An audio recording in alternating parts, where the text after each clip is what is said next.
Welcome back to the Benjamin Dixon Morning Show. We are on the clock with Georgia Fort. Good morning, Sister Fort. And we are actually joined again by Dr. Carl Mack. Brother Mack, it's good to have you back.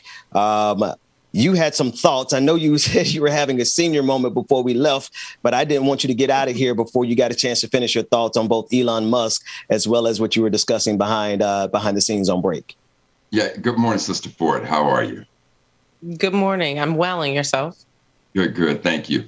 I was just trying to capsulize just all of it. And so this is what that is come to mind with me. Let us remember that Ukraine at one time had the third largest stockpile of nuclear weapons in the world. And Ukraine agreed to give those nuclear weapons up for the sake of, quote, world peace. Now that they've given them up, we've watched this monster known as Vladimir Putin invade their country. I am without doubt that if Ukraine still had their nuclear weapons, Putin would not be doing what he's doing. And so now think about the violence that we are now seeing in America. America is one of the most violent nations internally in the world, but one could say externally as well, because let us not forget, this is the only nation in the world that has ever dropped a nuclear bomb on another country. So I am of the mindset that this is, if I'm Ukraine, if I'm any other nation, you can never talk to me about giving up my nuclear weapons and now having you to say to me, well, Carl, look, just give them up, because if anything happens, we got your back. Because that is what the world said to Ukraine, and they didn't do it. See, so in this country, when we watch what happens to our people over and over again, and Sister Ford, you've been so diligent in reporting this.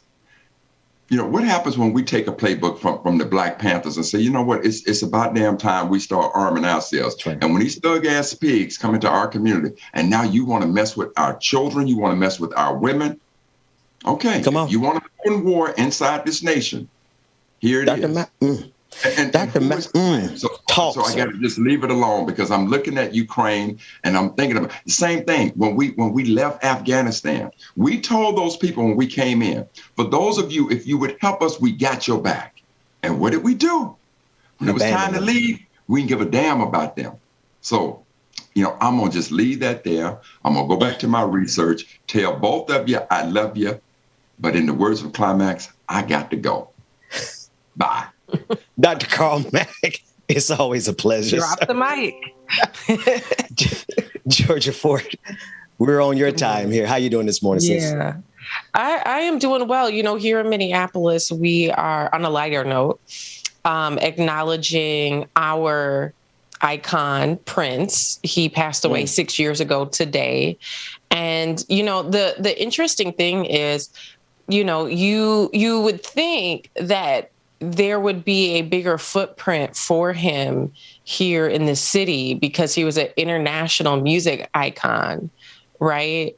But there's been a group of folks who have been working to get this mural up in downtown Minneapolis in his honor. It's finally happening, but it's taken like 7 years. And so I'll have more on of that on my page a little bit later today. But it's interesting. There's, huge murals up for Bob Dylan, but I hate to think it's because he's Black. But I don't know what else to conclude to. Why hasn't the city embraced him and really turned purple for him, outside of the Super Bowl? There's no, if you're a tourist and you're coming here outside of First Avenue and Paisley Park, his home where he lived, his studio, there's nothing that really represents that he was from here. So I think folks are 6 years past his death starting to recognize that and rally together with his family and, try to do what they can to honor him. Funny story. I went to see Prince perform at Paisley Park before he died, and he had 4 encores. It was amazing. He didn't let any, alcohol in the facility. So it was just pure energy that people had and love for his music. After the concert, my sister and I were hanging out in the lobby, and we met him. And so we were fangirling. It was the best night ever. And then I had a radio show at the time, so I was trying to get him to come on. I was trying to interview him. I got his contact information. And so before he came on the interview, he's like, I just have to let you know that I'm a Prince impersonator. Oh, no. So it wasn't even. Oh, I would be. Oh, come on. I love the way you told that story because you made us experience the same disappointment you experienced. Because I was like, yeah, my homegirl, Georgia Ford, got to meet Prince in interview. You should have seen me like leading up to the interview. I was like, oh my God, this is going to be like a staple of my career.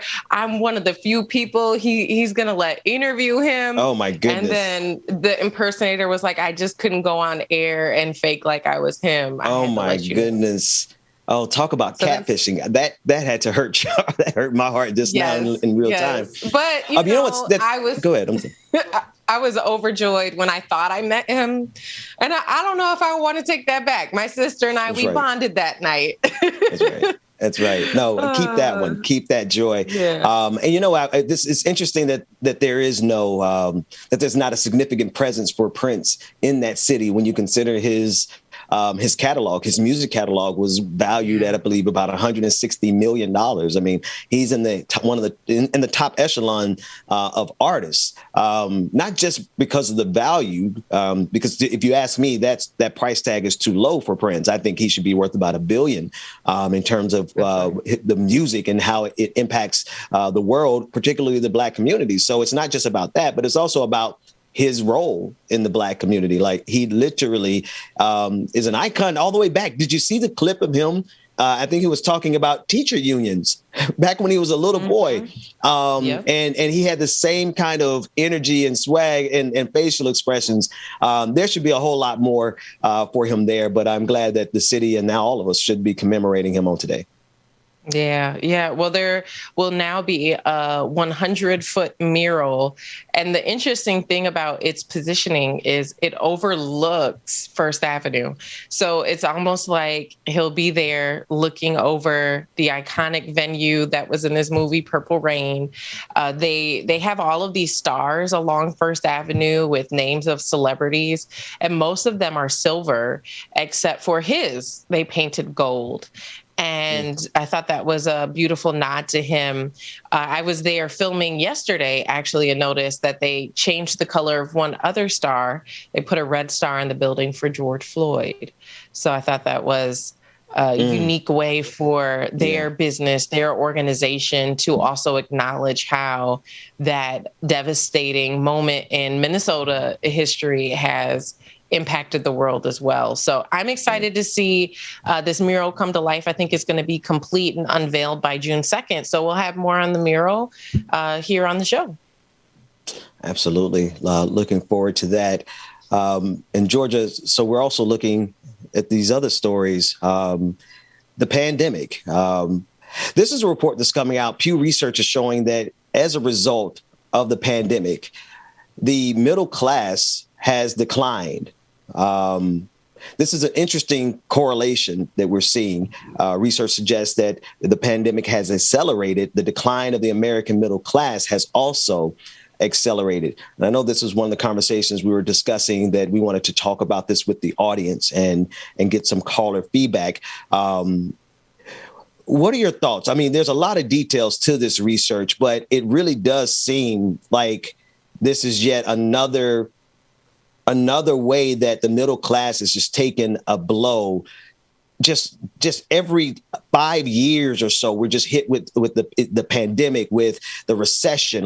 We are millennials, and if you're just now in your 40s, you've lived through several economic crises, you've lived through several wars, and now you're living through a pandemic. So it kind of makes sense that this is yet another blow to working families who are living paycheck to paycheck already.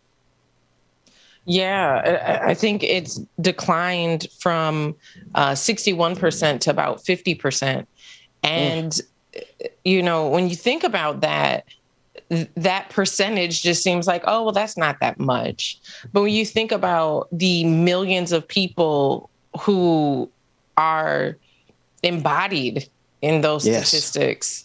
Yes. I mean, we're seeing the tents on the screen. That's why we're seeing these tent cities everywhere across the nation. It's not a problem that's exclusive to one city. And so while those who are not affected by this can look at those situations with judgment, with their nose up in the air and say, oh, there's better options.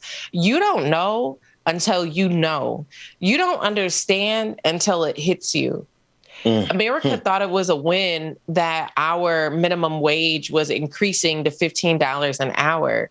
But how is that a win when gas has skyrocketed, when the cost of milk and eggs has skyrocketed, when even the cost of fast food, which used to be the safe haven for the poor, they could go and they could get a cheeseburger from McDonald's for 99 cents, $1.07 after tax. That's not the case anymore. Prices are going up and up and up. So yes, while, you know, these CEOs have had to succumb to legislation that says, okay, the minimum wage has to be 15, they're like, okay, well, then we're just going to charge more. And I know that it's not just that simple. Obviously, there's been issues with supply chain issues that have caused some of the prices to go up. The cost of fuel and the delivery of a lot of these products has caused the prices to go up. But at the end of the day, Ben, the fallback for these corporations is always to put the cost on the consumer. That's right. That's right. So when you have corporations that are making millions and millions and millions, instead of them absorbing the cost increase and giving Americans a break, giving a little wiggle room for the middle class, they're saying, no, you're going to foot the bill. And right. We don't care how it impacts your end of the month bottom line. We care how it affects our end of the year bottom line.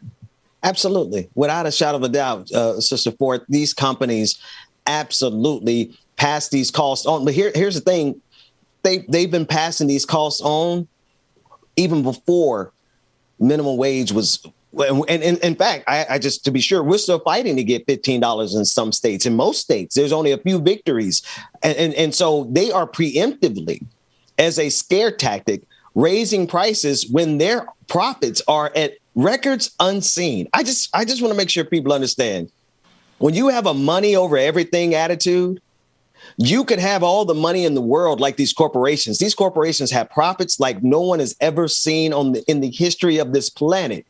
But it's still not enough because they are willing to squeeze the last penny out of you. And if you're dying on the side of the street, they'll blame you for not working hard enough. Yet you are an essential worker going to work every day through this pandemic, and you can't even get a livable wage. So we are really locked in a system to support that is cruel and unusual. But we've been desensitized to it so much because we live in it every single day. But the truth is that these corporations are squeezing every penny out of us that they possibly can. I want to remind the callers that this is a segment where we want to get you an opportunity to call in 301-715-8592. The user ID and passcode will be in the various chat rooms. We want to hear from you. But Sister Ford, I can't agree with you more that these are decisions that are being made by corporations. These are not inevitable forces. Inflation is being caused by greed. We have a caller. Oh, we already have a caller. Caller, you are live on the air. What is your name, comment, and or question? I'm not sure if this is me, but yes, this is you from Minneapolis. Sorry, what was that? This is you. Welcome to the show. What's your name and what's your comment and or question? Hey there, y'all. So my name's Ricky Calhoun. I live in Minneapolis, Minnesota. Basically, like what we've been seeing around here is the tear down of pretty much every homeless encampment. They have done some like pilot programs, like turning the Kmart down the street from my apartment into like some housing for homeless, but they've been mainly pilot programs. And like with the housing crisis like in full swing again, what do you see as like possible solutions to the problem? I mean, in our state, like if it's winter and you're caught outside and there's nowhere to go at night, like there's a risk of freezing to death. So like, what is the game plan from here on out? Like, just let people freeze in the streets, or like, what can we do to resolve this situation? Absolutely. Thank you for that call, Sister Ford. Yeah, I mean, I think it's a great question. And I think it's a question that I have asked a lot of city officials here in St. Paul and Minneapolis as I've gone out and streamed a lot of the encampment evictions. And the reason why I would go out and stream those moments is because a lot of people are in denial or have no idea that this is happening. Mainstream media doesn't cover it. And so it's important that people see what is happening to one of the most vulnerable populations in our community, the way that they're treated, the way that the few belongings they do own are discarded, the way that city officials say, oh, we're providing temporary shelter and storage, yet and still you see everything of these people's thrown away. So, put yourself in the shoes of someone who's homeless. If someone offered you to put your belongings in storage for free, wouldn't you put it in storage? So there's these contradictions between what city officials say they're doing and what you actually go and observe with your own eyes. That just doesn't make sense to their narrative. And so to the caller's question, what is the solution? I can't say I fully 100% know what the solution is, but I have been trying to hold the people accountable who are in a position to bring forth a solution, or who are in a position to not throw the homeless people's things away. In some regard, I will say that the exposure of their treatment to homeless people did result in them doing things different. In Minneapolis, the exposure of the treatment of homeless people actually caused MPD and the city of Minneapolis to take a different approach. The last homeless encampment that we just saw evicted yesterday, there was a perimeter. But before anybody had knowledge of what was happening, there was a perimeter established well outside of the encampment by police so that no one could get in. So not even journalists. Press were denied access to go in and to talk to residents of that encampment and ask them how they were being treated, if they were getting resources, if they were being provided transportation to, somewhere safe. So this is an ongoing thing. I will say, though, that I think that each one of us does have a way that we can get involved and we can support a solution. Call your city councilor. Call the person who represents you in the Senate.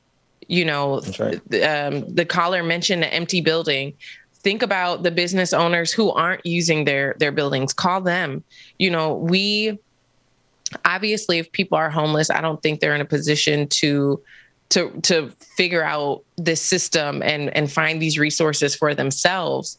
And so we see a lot of volunteers here, people getting involved, people helping, people making phone calls, people providing transportation. It really just depends on how involved you want to get. But at this point, we've realized, like, the city they're not addressing it. Some of the shelters are full, or some of the shelters have rules and regulations that are not accessible for non-traditional lifestyles. And we need to set the judgment aside and start making accommodations for people who live alternatively. You know what? I think I love what you were saying, Georgia. I know we have another caller. Before we get to that caller, I just want to say this. I think the question of the hour is always, who are we willing to be cruel to? Or who are we willing to allow this system to be cruel to? Because we've seen that cruelty in the form of how we treat the homeless, particularly the marginalized, the LGBTQIA homeless community.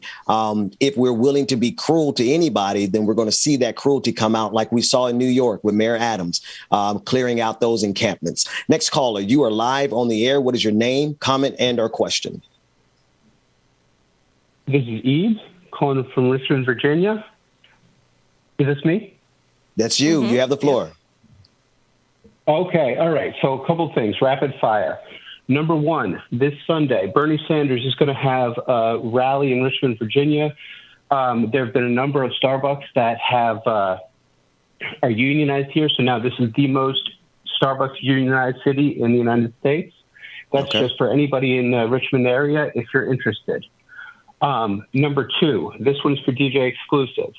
I'm not sure how big Prince's footprint could be. Dude was only like 5'2". But listen, the man's a legend. Sorry. The man's a legend. I love him to death. Purple Rain, top 5 songs of all time. But I just had to say it. Number three, this was Professor Mack earlier was discussing Russia and this sort of thing and discussing human rights issues. Or was it you, Ben, who brought up Steve Bannon? I forget. Yeah, we had that in the first hour, yeah. Yeah, so just very quickly, in decades and decades ago, actually leading up to America's civil rights issues or becoming forefront in the Civil Rights Act, et cetera, Russia had this common saying, which when people would criticize them for their human rights, Russia would say, and you lynch your Negroes. It was something along those lines. That's right. And so it's just sort of, this is just to echo or to yes and what Professor Mack was saying, that, we really need to make sure that we are taking a very long, hard look at ourselves. And, as Professor Ford said, a minute ago in terms of George Floyd, if we are really going to hold ourselves to a high moral standard and be able to, with any sort of feet on the ground, can we discuss human rights abuses or this sort of thing without acknowledging that babies, I mean, my son is not 8 years old, but, if he ended up taking some candy or a bag of chips, that the punishment would not just be give it back or here's some financial recompense, but instead having him thrown into the back of an SUV is just utterly horrifying. It's appalling. Anyway, it's appalling. Yeah, that Listen, was rapid. I want to thank you all over the place. No, you actually weren't. I was going to just thank you for having those enumerated the way that you did and getting through all of them. It was a brilliant call, but we have to hold it there. We got to go to a break. Georgia Fort, it is always a pleasure to have you in our presence. We yield the floor to you, and we love it when you're here. Thank you so much. We'll see you next time. Absolutely. Prince was really short. Prince is really short. We'll be back with more of the Benjamin Dixon Morning Show. Like it or not, it's coming up next. DJ exclusive. It's in your hands, brother. So am I.